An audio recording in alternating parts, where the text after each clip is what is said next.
যে ছিল কৃষক, তার ছিল একটি গাধা আর একটি গরু। কৃষক বোঝা আনা নেওয়া ও চলাচলের বাহন হিসেবে গাধাকে ব্যবহার করত, আর গরুকে দিয়ে হাল চাষ করাতো, গম ও ধান মাড়াইয়ের কাজে ও গরুকে ব্যবহার করা হতো। একদিন সকাল থেকে সন্ধ্যা পর্যন্ত একনাগাড়ে কাজ করে গরু যখন ঘরে ফিরল, তখন অতিরিক্ত পরিশ্রমের কারণে ক্লান্ত হয়ে একা একাই বিড়বিড় করে কি যেন বলছিল। গরুকে বিড়বিড় করতে দেখে গাধা জিজ্ঞেস করলো, আরে বাবা, হয়েছে কি? বিড়বিড় করে কি বলছি? তোরা গাধার দল, আমাদের দুঃখ কষ্টের কি বুঝবি? আমাদের দুঃখ কষ্ট কেউ বোঝে না রে, কেউ বুঝে না। বুঝবো না কেন? অবশ্যই বুঝবো। তাছাড়া তুই যেমন বোঝা টানিস, আমরাও তেমনি বোঝা টানি। আমাদের মধ্যে তফাৎটা কোথায় দেখলি? তফাৎ অবশ্যই আছে। গাধাকে বোঝা টানা ছাড়া আর কোনো কাজে ব্যবহার করা হয় না, কিন্তু জমি চাষ করা, ফসল মাড়াই করা, ঘানি টানা, এইসব কষ্টের কাজ আমাদের করতে হয়। কাজ শেষ হওয়ার পর ব্যথা বেদনায় সারা রাত চোখে ঘুম আসে না। গাধার কি আর এত কষ্ট হয়?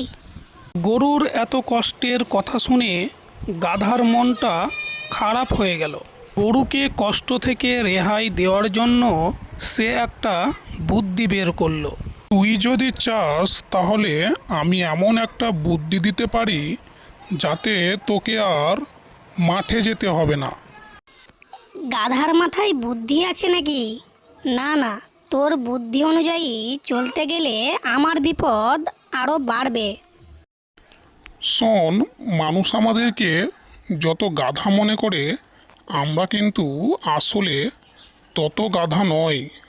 আর এই জন্যই তো আমাদেরকে হাল চাষ ও ঘানি টানার কাজে কেউ লাগাতে পারে না। তুই একবার আমার কথা অনুযায়ী কাজ কর, তাহলে দেখবি তুইও আমার মতো সুখে থাকবি। ঠিক আছে, বল দেখি তোর বুদ্ধিটা কি? এরপর গাধা গরুকে অসুস্থ হওয়ার ভান করতে পরামর্শ দিল। গরু নিজেকে বাঁচাবার জন্য গাধার পরামর্শ অনুযায়ী হাত পা সোজা করে ঘরে শুয়ে রইল এবং হাম্বা হাম্বা রবে উ আ করতে লাগলো। কৃষক এসে ওঠানোর চেষ্টা করেও ব্যর্থ হলো। তখন বাধ্য হয়ে গোয়াল ঘর থেকে বেরিয়ে এলো এবং অন্য কোনো উপায় বের করার জন্য চিন্তা করতে লাগলো। কৃষক চলে যাওয়ার পর গরু গাধাকে ধন্যবাদ দিল। ধন্যবাদ পেয়ে গাধাও খুশিতে নেচে উঠল। কিন্তু গাধার খুশি বেশিক্ষণ স্থায়ী হলো না। কিছুক্ষণ পরেই কৃষক গোয়াল ঘরে ফিরে এলো এবং গরুর বদলে গাধাকেই মাঠে নিয়ে চলে গেল। গাধার কাঁধে লাঙল বেঁধে সকাল থেকে দুপুর পর্যন্ত একটানা জমি চাষ করার পর কৃষক কিছুক্ষণ জিরিয়ে নেওয়ার জন্য একটি গাছের ছায়ায় বসল। এই সময় গাধা মনে মনে ভাবল, গরুকে বাঁচাতে গিয়ে আমি নিজেই বিপদে পড়ে গেলাম।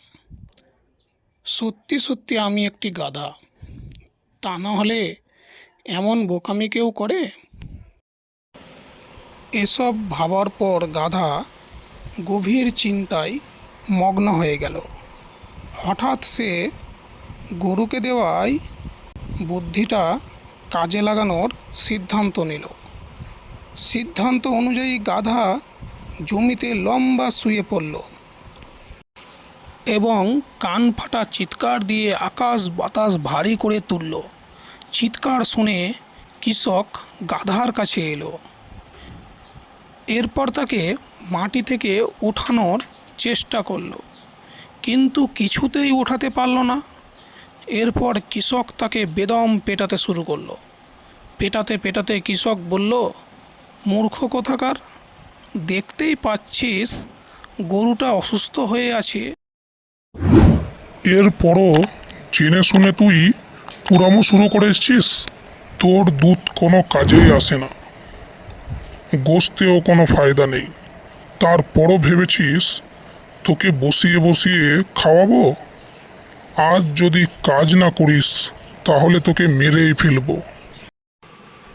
গাধা দেখল অবস্থা বিপজ্জনক, তাই সোজা হয়ে দাঁড়ালো।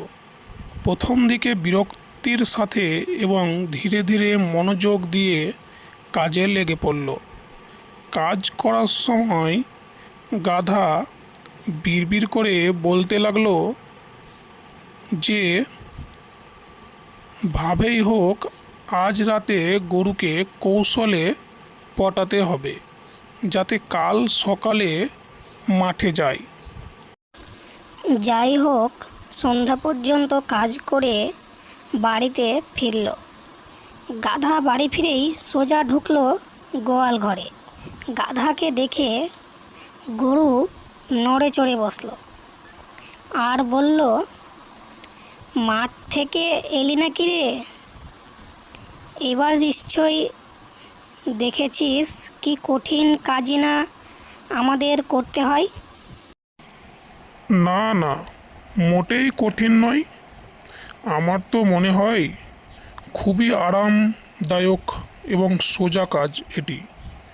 কিন্তু অন্য একটি বিষয়ে আমার মনটা ভীষণ খারাপ। তোকে বললে তুইও কষ্ট পাবি। হাল চাষের চেয়েও কষ্টের কিছু আছে নাকি? ঠিক আছে, খুলেই বল, কষ্ট পাবো না। ব্যাপারটা তেমন কিছু না। আজ দুপুরে যখন মাঠে কাজ করছিলাম তখন মালিক তার একজন বন্ধুকে বলছিল, আমার গরুটা হঠাৎ অসুস্থ হয়ে পড়েছে, মনে হয় বাঁচবে না। তাই ঠিক করলাম কাল যদি ভালো না হয় তাহলে জবাই করে ফেলবো। একথা শুনে গরু ভয়ে কাঁপতে লাগলো। তারপর সোজা হয়ে দাঁড়িয়ে বলল, তুই সত্যি বলছিস তো?